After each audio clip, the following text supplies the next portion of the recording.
you built your business very differently than the way most people think about this space. Though what I've seen since we've been building for it is most people are thinking about this as I post a class, I teach the class, then I send out the certifications, and then I send them emails in 2 years when it's time for them to renew. Yeah, usually 30, 60, 90 for most people. You were thinking about it like I'm basically running a sales and marketing company at some point that happens to teach CPR. Is that fair? Yeah, Okay. yeah. Pretty deep into launching though. So, but eventually When came did to that that turn for realization. you? Yeah, I mean, like a lot of people, what I would do is just everything manual. Everything was in Google, it was in Sheets. I was manually sending emails. I had a very weak calendar with limitations on what capabilities and functionality it actually had for retention, which is huge. Yeah. So for me, for those first 3 years, it was solopreneur, like a lot of people, right? So again, like just those first 3 years, like owner operator, manual, time consuming. Mind you, I had a full-time job. This Mm. was like my 5 It's to 9. everybody. This was my 5 to 9, my weekend gig, all that kind of stuff. And, it certainly came to a point, I think, where I was really pushed and leveraged by my current position, which I was like just starting to get unhappy. And I was like, I got something here. I know I got something here, but like, what can I do to 10x that? You start thinking about the operation at whole as like, all right, I'm doing it all. I have a lot of these kind of tedious manual processes in place that don't scale. So I could do this and stretch myself thin and wear every single hat in the operation, or I can automate and I can think about this as, well, what if I am not just a CPR training company, first aid training company? What if I'm a lead gen agency that offers CPR? So, in other Mhm. words, instead of me shouting out to everyone, come to me, I teach, I have classes, I have this. It's hard to do that with your own megaphone by yourself. So, what I tried to do was build a strategy where not just me having a megaphone shouting out what I do, but every single touch point of every person I've ever taught also with a megaphone shouting out to essentially 10x those numbers and also kind of reframe the thought of lead generation, customer acquisition costs, Yep. reduce churn. How do I do that? Right. So that was kind of when I shifted the mindset of the operation as a whole. And I would say before I made the exit, I think I was entering or midway through year 7 of the business when I exited. I probably started really thinking deeply about that year 4. So for the first 4 years, it was me, a pair of boots, and I was tightening the laces on them. Like it was a straight bootstrap operation to a point where I was getting really stretched thin and started thinking about automations, implementation of systems and AI. What can I do to be better marketing, advertising, lead generation? How do I get people to come to me? I'm tired of going to them and trying to chase them. I want them chasing me. How do I do that? So that was the switch. Yep. Okay. Awesome. I'm going to take us back to where we are to like today. You've been out of the business for 5 months, but you're still watching the space. Yeah. I think a lot of what you just described you did for the first 4 years is where most people probably listening or will watch this are going to be right now. So what do you see that's currently happening today as you're still watching, the space?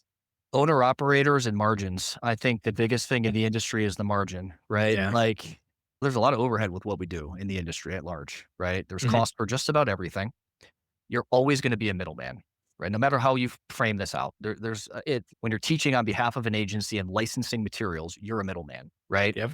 So I think one of the things is definitely the margin where I see a high impact, where it's difficult to scale, opposed to looking at it as every single dollar is not an expense. Most of those dollars should be investments. And that's another thought process Yep. that I Mm. had with like thinking about flipping that switch, right? It's like, well, look, if I'm going to spend $300 a month on a platform, like I don't want to think of it as like, man, that's another monthly expense. And that's going to have a ripple on my P&L and balance sheet. It's like, cool, I can spend that 300. What am I going to get out of that return? Yep. I'm going to get 3,000. Yeah.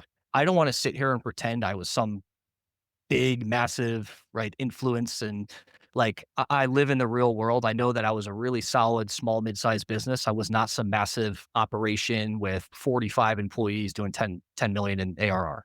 Right. But it was a very well structured and run small mid-sized business where I was still involved in some things, but my role in the company, I stopped teaching probably in year 5. Mostly I just did instructor courses, but my I became a digital marketer. I leaned heavy into learning skills that would grow the business. Yep. Not my involvement in the business, working in it, but working on it. Now moving into GEO, which is coming up with generative AI, right? Like Mhm. how do we rank in Perplexity and Claude and GPT? And so when you're thinking about the long-term landscape of things, it's going to constantly shift. Mm. But one of the things that I was really good at was being able to kind of see around the corner, right? I think that was advantageous for me to move so quickly and basically have year over year gain in terms of revenue and profitability, which led to a point of actually having a business worth exiting because it's of value and it doesn't need me to have success. John, can I jump in Go for ahead. one second? Yeah, go, Chubbs. First and foremost, you call yourself mid-size and that was the exit. I appreciate the humility.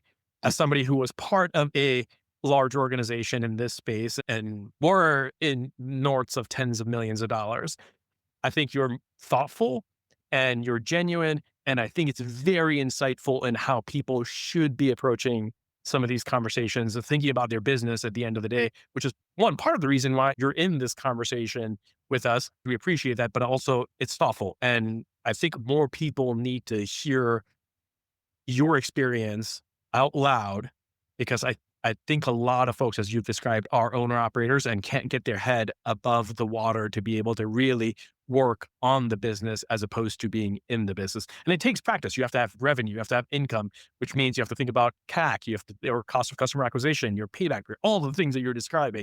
And I think that's very, very important. And I just want to call that out right out of the gate to say, There's a lot of riffraff in some of the channels, yeah, and he's just trying to be a voice of reason. And look, let's just think about this logically, right? yeah, It doesn't need to be on the attack all the time. It could be a way of like best practices, approaches to things, mindset, framing things, and ultimately with a goal of scaling. Like I would yeah, love to see every single person like be able to do this full time and have a company that's yeah. profitable, that's paying you well, and all those things. So whatever value I can add to that, that's what I bring. It's a value add. I felt that too. I totally echo everything Chubb said. When we were talking on the phone a couple weeks ago and you used the megaphone thing you said at the beginning of this, I feel that way that everyone's still trying to do the small megaphone thing. And you see it in a lot of the communities. There's most people that are going to be listening to this and most people in the space are very dependent on agency discovery, whether it's business from class posting service or whether it's business from posting to AHA find a class. And they're spending a lot of their time focused on operations. I can get 99% of my students every year from those directories and then still sitting as like this small megaphone. I think you saw around that corner. Where do you think this is going for those operators that are like very dependent on those spaces to attract their students? Not good, honestly. And, I say that knowing some folks that are doing that and really dependent. One place that's dangerous is dependency, right? You have to have the ability to continually improve and grow revenue year over year. And you can't rely on just one bucket to do that. So, in other Yeah. words, you can't just have constant churn and have just new customers coming in the door, customers coming in. You have to have different verticals. So, the way that I say that and a couple metrics that I track specifically is obviously affiliates, B2B revenue, B2C revenue, product Mhm. revenue, retention rates, trying to reduce churn, reduce CAC, all of those different metrics that really impact the top and bottom line across the board. Like EBITDA is impacted by that, profitability. So again, like when you're looking at just trying to grind, net new is great. Don't get me wrong. I love net new business as like putting on like an account executive mindset. We also have Yeah. to wear the hat of the account manager. So Mhm. like, how do you do that? There has to be ongoing thoughtfulness in the dialogue between B2C and B2B customers. You may go back to a customer that you have that is renewing, whether it be the off year or the biannual year, and they left the job. And this other Yep. person has someone else now because you didn't reach out to them and they didn't know about you. That stuff happens. That's going to impact churn.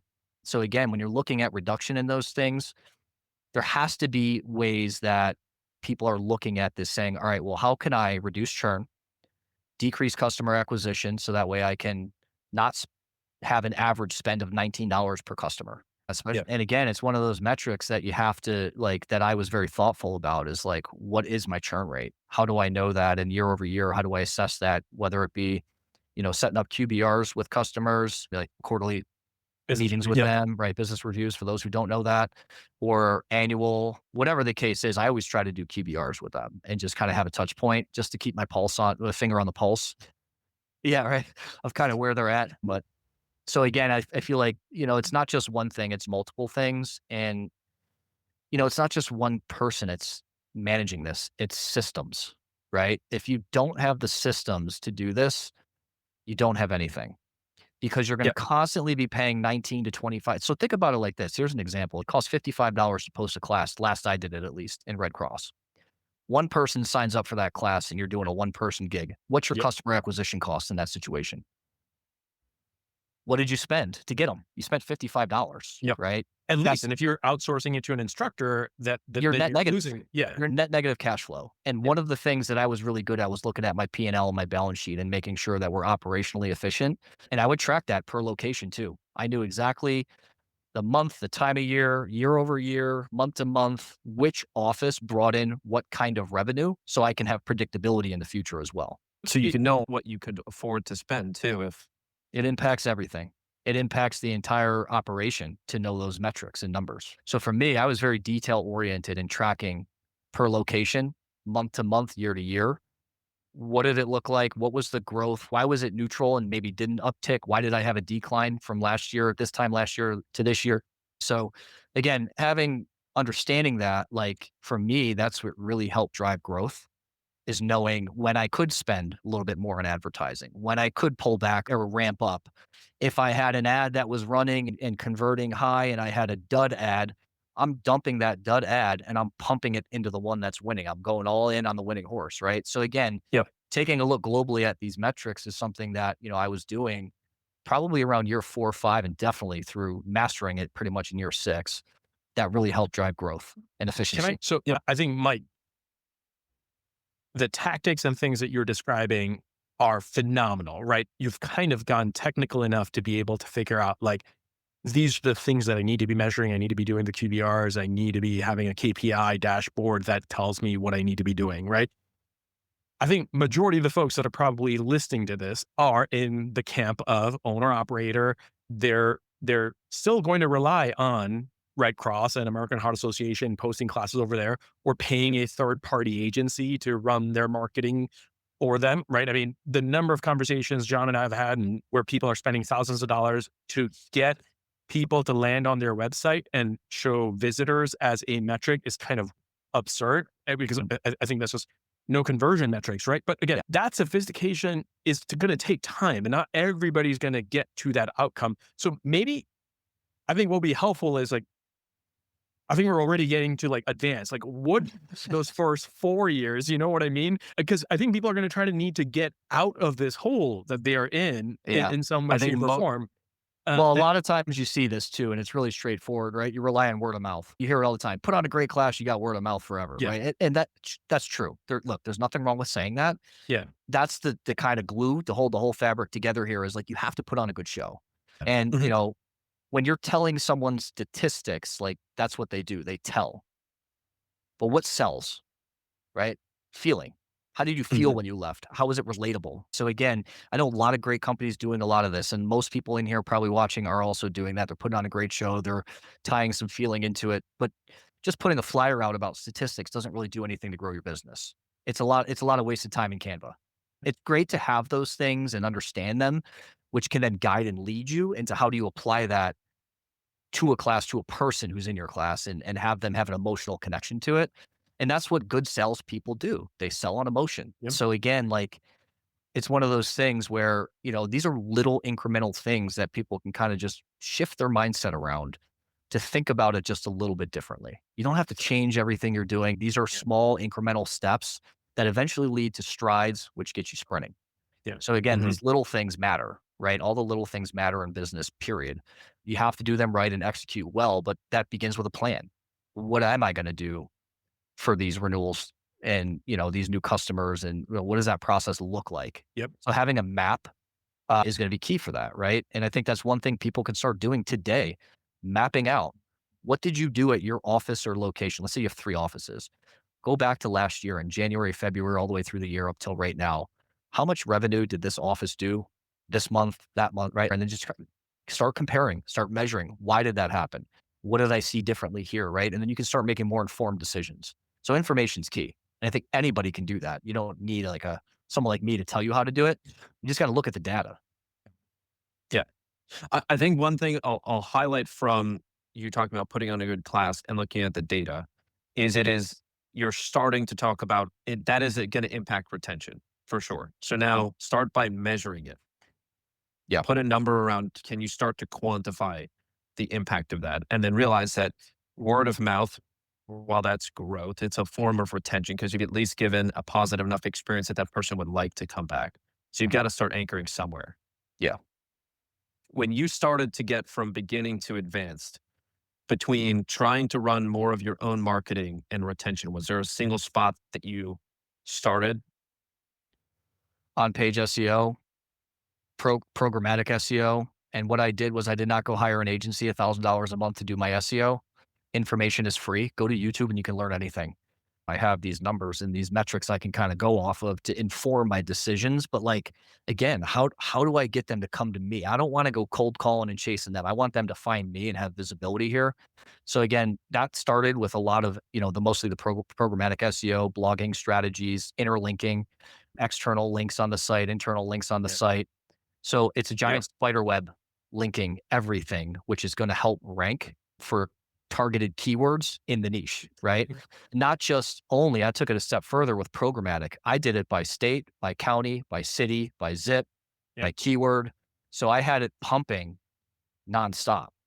And that's where I saw a lot of the organic growth coming in. And then obviously getting those reviews over 1,000. Most people in here probably have a lot of great reviews. Yep. Comment on every single one of them. Google is an algorithm.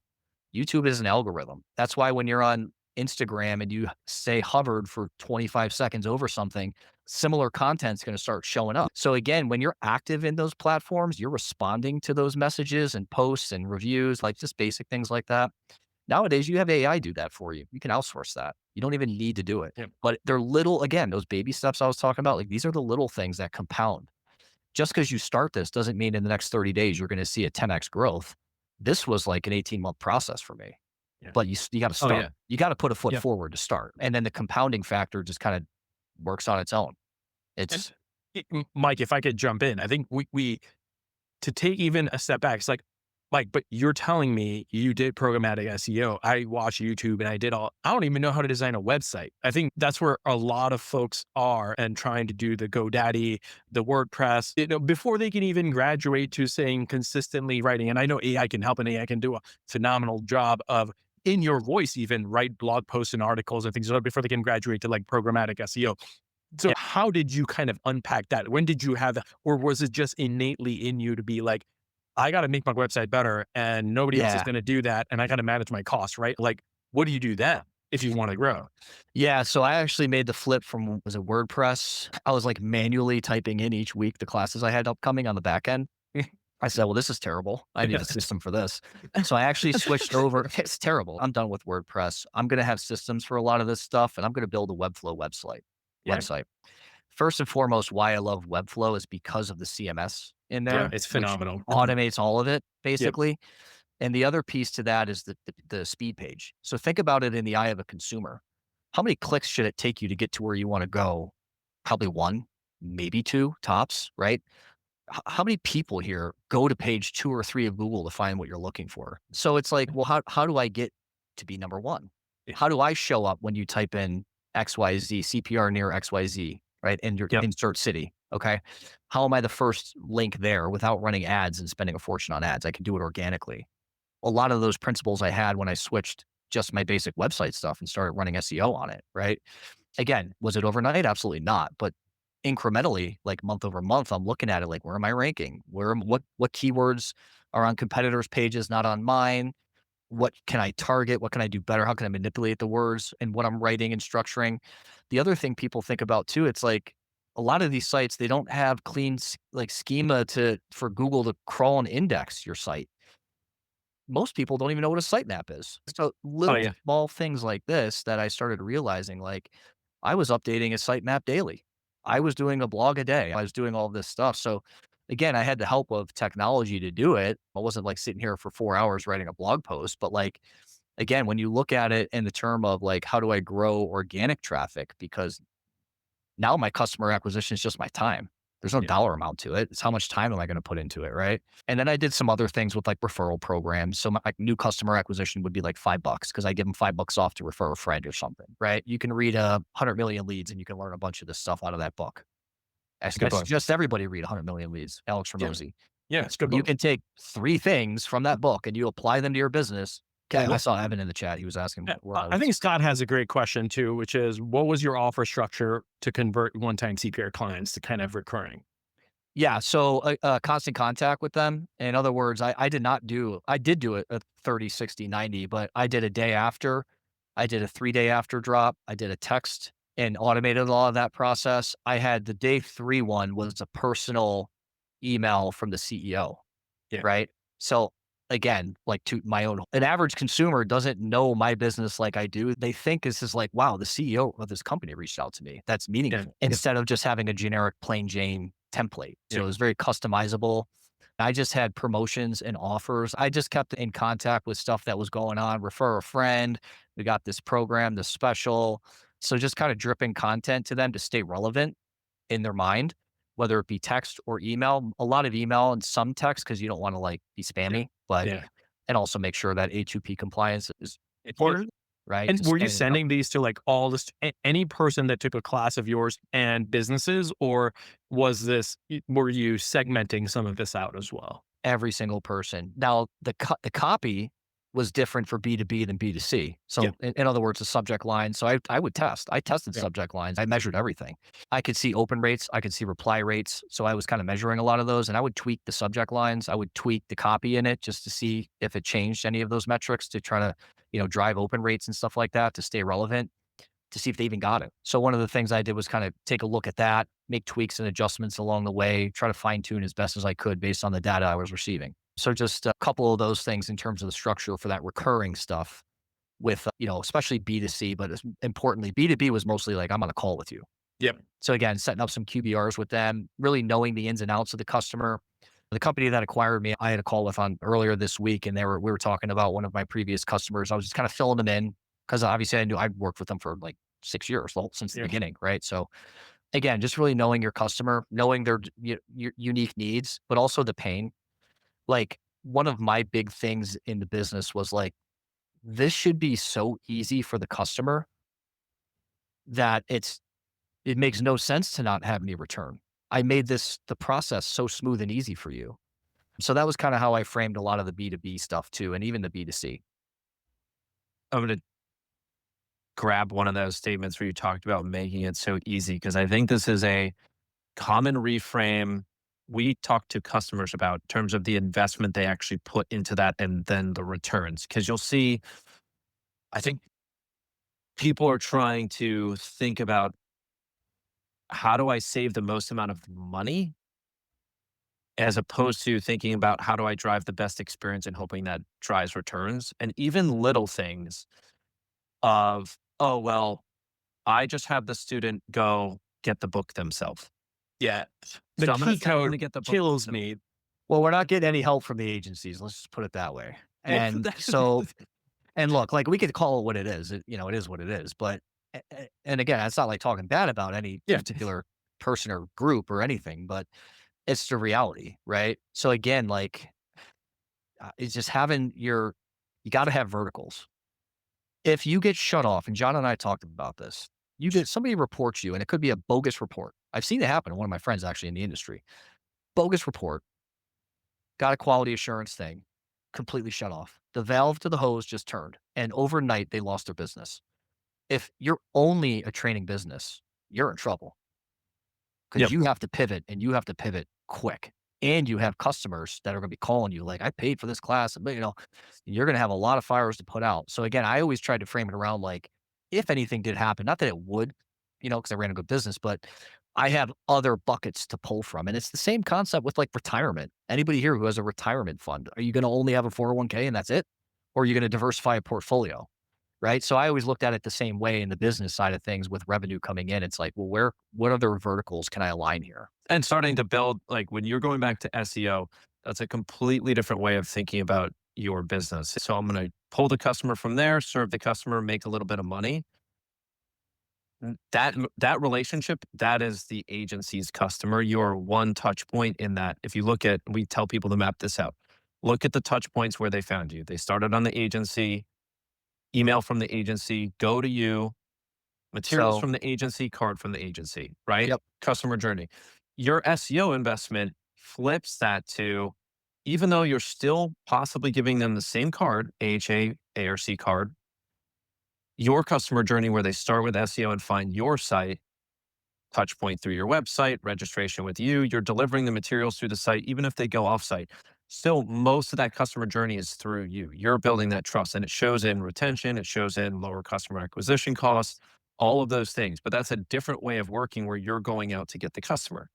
I think that's where you started to really pivot your business in year 3 or 4.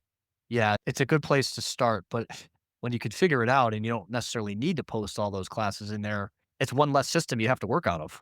Yep. That's time back to your day, right? And that's a pain Yeah. for instructors. Time, how much I only have X numbers of time in the day, right? So many of the folks that we engage with and we have conversations with are like, I am AHA BLS provider only. And to your point, if there's one violation or one thing that happens, you're kind of toast. At least have diversification in the agencies, then kind of expand your course Yep. catalog to offering more types of classes and courses. Yeah. I 100% agree with you that even going to a handful of other things around like being able to sell products and offering a full service. I mean, we've even talked to say if you're offering CPR training to a dental practice, you're take ownership of the entire service for compliance or training that they would want and be that source.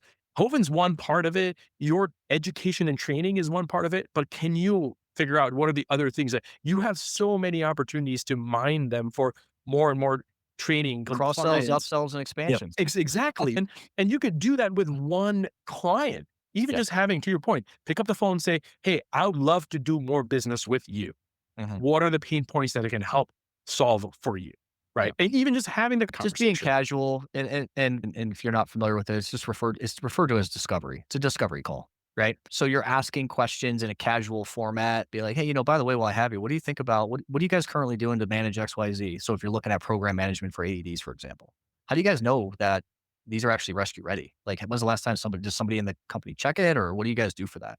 So just basic conversational discovery questions to understand and find opportunity where you Yeah. might think it's dead because it's just looked at as like a one-off training, a one-off. So every single touch point I had, and that's referred to as any person I've ever had contact with in terms of my services or products, always was a gate or a door to 10 other people. That's how I viewed it.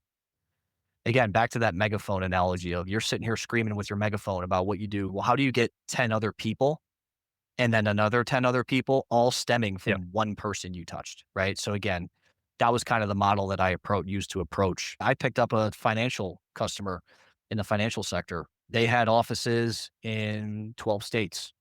I had one person from the local branch came to my class, and because of my drip cadence of communication follow-up, I got in touch with the point person of that branch who put me in contact with the point person of all of the branches who we then serviced all of those branches.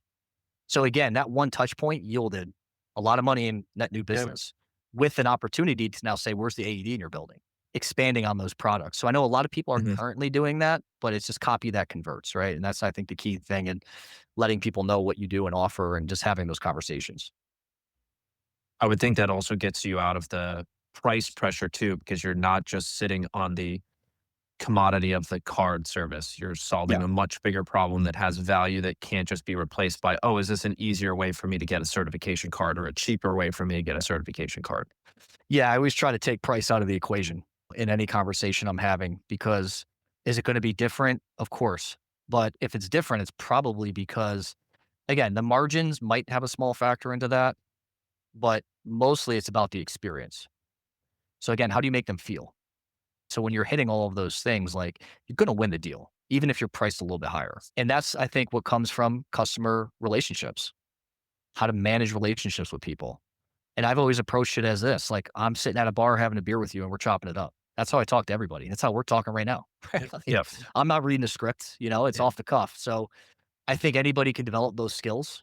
You just have to do it. Some people are just in a comfort zone, and that's comfort zones are where business dies, right? There's no growth in comfort. It has to be uncomfortable and you have to be evolving and doing things to be competitive in the market. Can I One thing, So you've talked about building the skill set, and I think Evan Durr just pointed out even like majority of instructors are small, single vertical, not looking to scale because the barrier and like that is also the reality in this space, right? Like I was even when we were in Phoenix for CAS, and John and I were talking to people. I was like 400 some plus thousand instructors at the end of the day. Everybody could do it. Everybody, but also I'll also throw the kudos to you, Mike. Is like everybody could do it. Not many people are doing it. So the opportunity is also there yeah. for your taking if you want to actually take. It requires non-trivial amount of effort, but then it's greenfield if you want to go through it. What was your thought process in it? How would you address like solopreneur, crowded market? How do I rise above? Yeah, I feel like a lot of the little nuggets that we've kind of already hit all play a role in that. Yep. There's no one answer to how do you rise above or how is your visibility better than the other. It's a combination of a lot of things. It's, organic search presence, targeted keywords, indexing, crawl, having Google index and crawl, sitemap, blog, YouTube channel. And I'm working with someone in the industry right now to really push them, be like, you got to get into this. Nobody likes to be on camera. It's the most like you feel cringy when you're doing it. You have to do it. And you can't worry about what other people think about what you're doing because that's the differentiator. If they were putting in that work and doing it, they would be better than you, but they're not. So how could you accept criticism from someone who's not putting in the work? There's a great quote. It says the magic happens in the things that you're not doing, right? That's where the magic is in the things you're not doing. I'm a medic. I'm in the hospital. I'm this, I'm that. And put the kids to bed 2, 3 nights a week, work on the business. No one's calling you at 9 p.m. on the phone for your training stuff. There's no excuse to not block out 2 hours a day, 2 to 3 times a week, or maybe on a Sunday afternoon where you can just dedicate shoves signal versus noise. Yeah. What are the top 3 to 5 things I must accomplish in the next 24 hours to 36 hours? What can wait? What is not the high priority right now? And I can push that till maybe the end of the week. So again, when you kind of think about it like that, like there's really no excuse.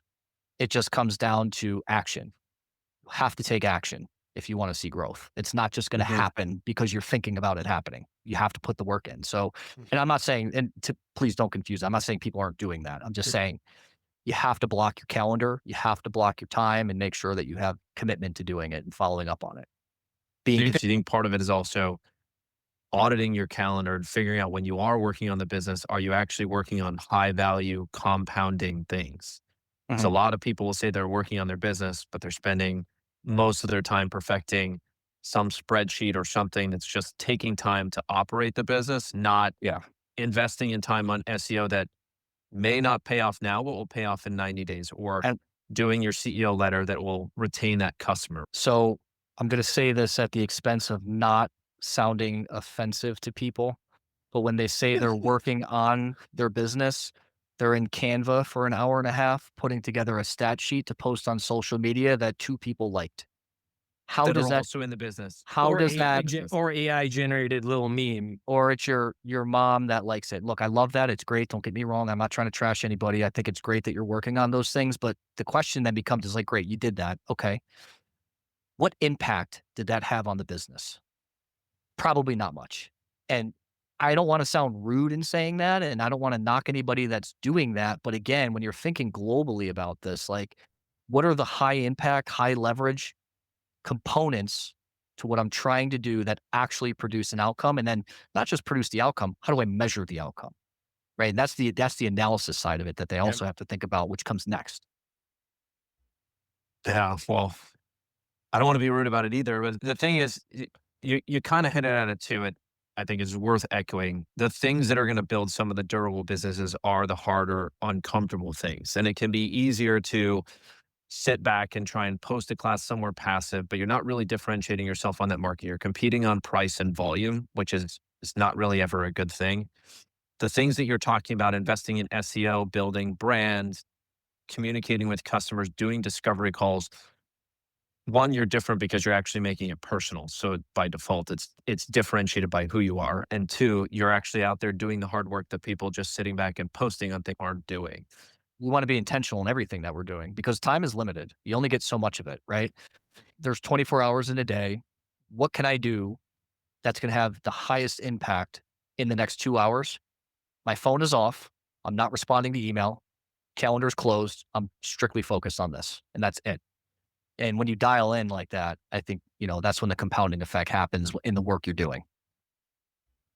So I know you kind of come back to one of the first questions. You've been out, you're watching the space, been out of the space for 5 months.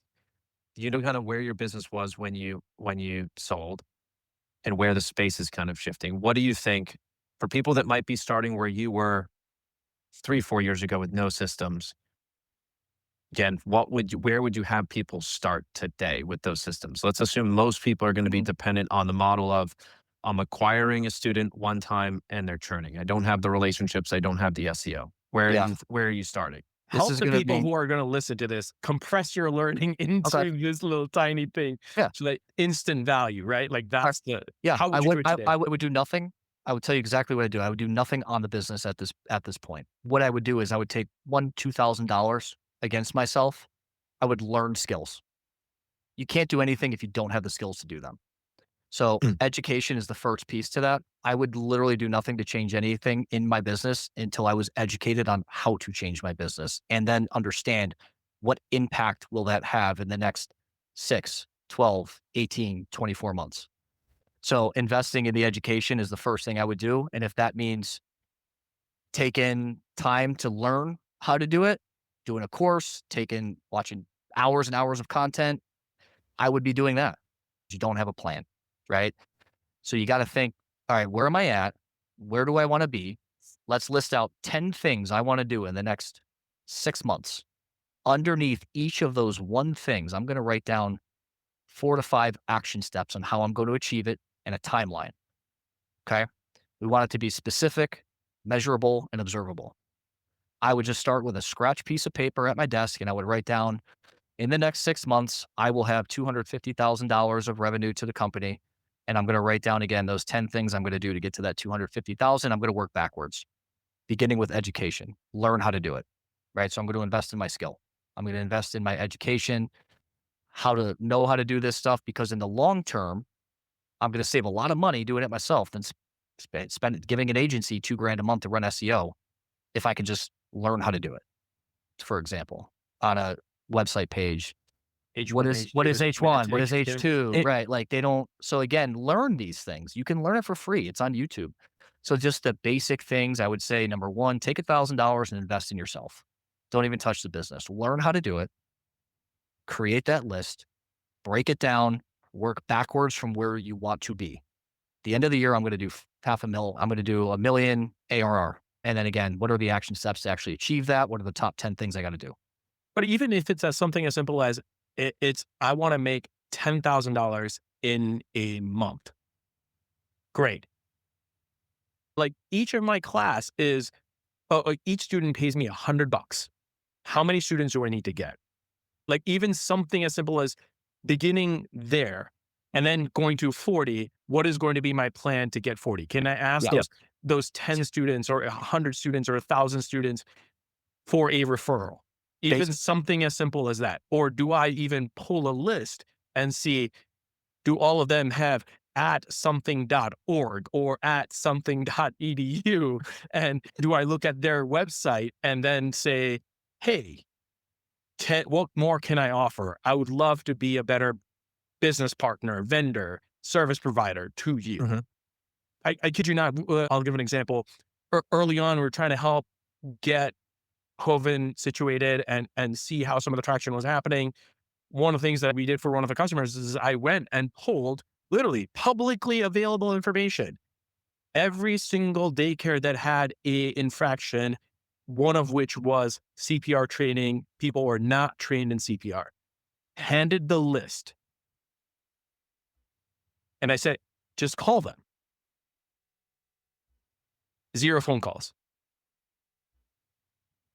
A lot of information where it's a regulated industry is available on the interwebs. You just have to know where to look.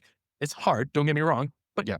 it's not that hard. As somebody who is not in the industry was able to find it. So I think it's just to your point, take that action, take that Education. leap. Yep. Educate yourself where to go. Yeah. Write it down on a piece of paper. Have the actionable steps with an end result or date of when that should be complete. You'll see compounding over Yeah. time. Or even a general contractor comes and says, hey, I want CPR training for my employees. Why do you need it? Well, it's part of compliance and we had an infraction or something that they'll say. I don't know whether that helps you. It's like, oh, how did you find out about the infraction or whatever it is? That's just one conversation to your point, that QBR or that personal Discovery. relationship. Yeah, that discovery that you have to do to get to that. That's part of the reason why we built Hovid, right? Is we knew the problem, or I knew the problem that we were having. And John and I started calling folks and saying, do you still have this problem? Before we even go build this and spend time, money, and effort building No, this. what was it 9 months before we even started building anything? We did phone calls for 9 months Yeah. before we did anything. Yeah. And one of the first things that we designed was also in Webflow because we were like, I don't need to learn. I wanted not WordPress and I wanted something easy to just get up and running. So yeah, to answer the question directly, that's what I would do. Invest in yourself first, invest in your business second, take action, right? All of these little baby steps that compound over time.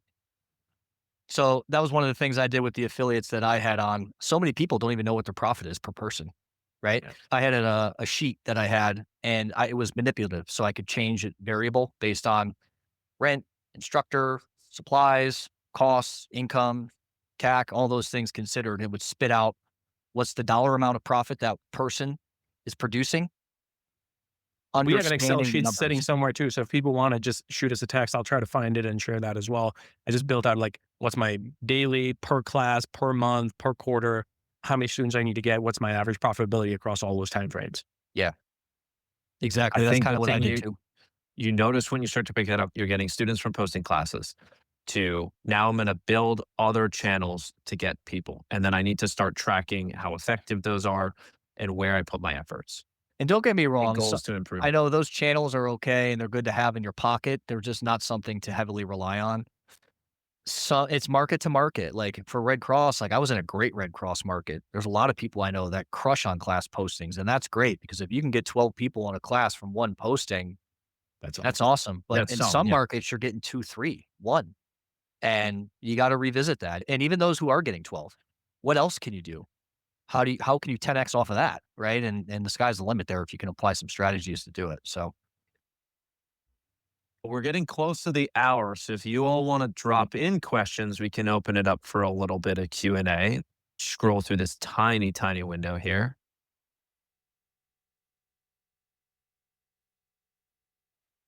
maybe it's a little. Just if you follow just general practices, you're gonna of business, you're gonna have people that are always hunting for, they just want the commodity. You can't fight those battles with people that are in the race to the bottom. You've got to establish yourself against some other value or outcome. And like the stuff you're saying, Mike, of do discovery calls to figure out what else they are buying to solve the problem that CPR fits into one part of the larger category. You're Mhm. getting away from price and you're attaching to something that is harder for one person with free CPR to fulfill. So I actually have three things I'm doing at the moment. I launched an AI agency, AI company. I am doing consulting. So a lot of the things that we're talking about now is what I'm helping other people do and apply those strategies, mostly SEO, GEO, blog strategy, content, copy. So I'm doing that on the side. And then, I'm working with another company doing tech stuff in the tech space. So I pretty much made a shift from funny jump. I did a shift from CPR training to AI and tech. Well, why? Why leave CPR?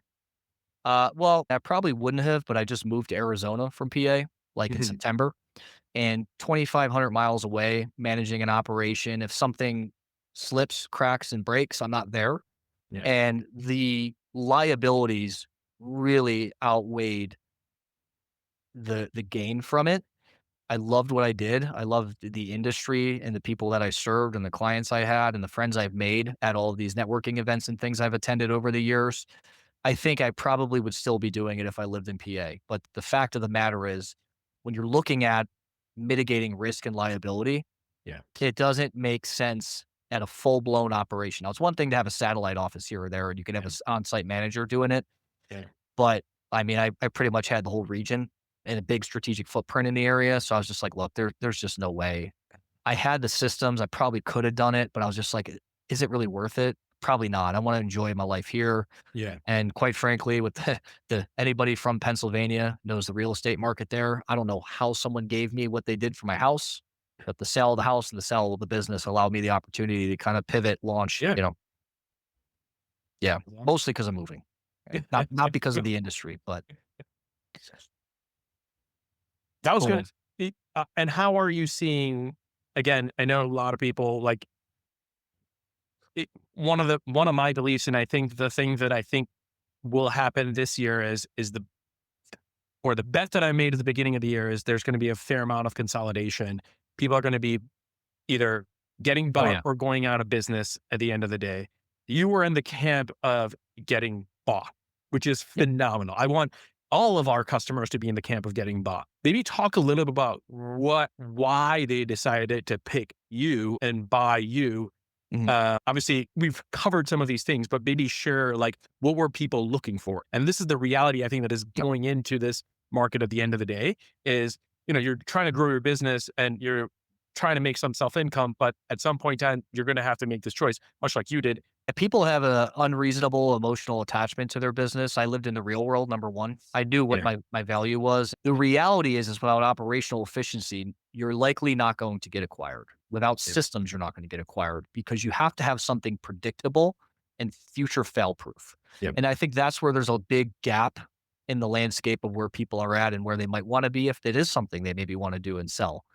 Can you sell assets? Sure, you can sell your mannequins and maybe get a little bit here for your book of business, but it's not going to be a truly strategic acquisition or exit unless you're giving them what you've built that's sustainable, that's proven over time, and has continual compounding growth. So, I mean, I want to see the P&L and L and the balance sheet. What does that even look like? Yeah. The other thing is like, cool, I got it. How do I interpret it? I think that's where, again, on the education piece, if you want to start now, that's a great place to start. Learn about Yeah. your business operation numbers, right? So again, I think from that perspective, it's generally speaking, have something worth selling, actually have a sustainable business that's continuing to scale and is scalable. Yeah. I think it's incredible to see like people, you've mentioned this at the top. If you're going to, you should consider it as an investment, right? When you're buying software, when you're building Yep. a business, you're looking for an ROI. If somebody's going to acquire you, they want to know, hey, is Mike's business, if I give him $1 for his business, do you think it'll get me 2 or 3? And in what period of time? And the only way that they can do that is they have the resources to do more marketing and they have the resources to expand more or sell them additional channels or products. But that means that your book of business, and which is why I'm presuming people bought you, was very clear product sales, very clear demographics in the students that you teach, clear CRM in the thought process of here's a business and here's all the students that are at the business. Acme Dental had 10 students and I can show year over year it's going from 10 to 15 or consistently staying at 10 or 15 at the end of the year, right? Mhm. Or this independent B2C student kept showing up over and over again for, a handful of times. People want to buy predictability and that multiple of going from $1 in revenue, I'm willing to pay you 3 or 4 or 5 or 10 is all based on how much predictability can you show in the business. If you want to get out, even if you want to retire out of this space, because a lot of people are older and wanting to get out of this business as well. That's what you're going to have to do from now until the end of the year or whenever you want to get out of this business as well. Any parting words? No. Get to work. Take action. It's there for the taking. It's so easy to make money in It is. 2026. If you could do one thing, go get download your list of students, go look at the domains, find the ones that have the most people. And if you do one thing after this call, just go pick up the phone and have a conversation to say, how can I help you more? That's it. That's it. Mhm. Just do that. And I think you might find so much more value. And honest to God, people want to be helped. And just doing that will be a huge, huge kudos to you. So it always, as always, Mike, thank you for driving incredible value. Not only are you a marketer, I would like to say you're a little bit of a finance quant as well. So don't sell yourself short on that either. But this was awesome. And I love this That's not the banter. business I'll launch, huh? Fintech, here we come. Yeah. Oh boy. Give me a shout when you're ready. But this is awesome. And for everybody in the chats too, thank you for participating. And John, I'll let you give the last final call and words on it. But this is awesome. And we're so glad that we get to do this.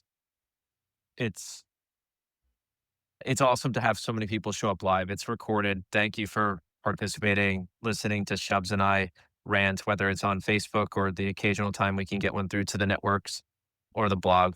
Very, very much appreciated.